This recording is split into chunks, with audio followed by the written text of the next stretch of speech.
Welcome to my YouTube channel mga kabukid. Nandito ako ngayon sa aming sagingan. Titignan ko kung kaano kalaking pinsala ng bagyong Ulysses. Ito yung mga saging, ang dami palang bumagsak. Ayan. Medyo matagal-tagal na naman ito makaka-recover. Pero okay lang yun, nakatanim tayo ulit. So, medyo madamo dito mga kabukid.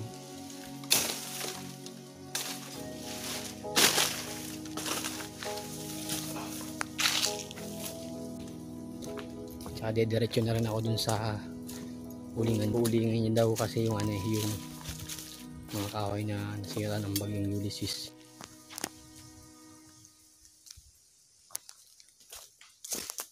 Ngayon po papuntahan natin yung sinasabi kong ulingan. Ayun po yung si boss, hinahagis niya yung mga kahoy.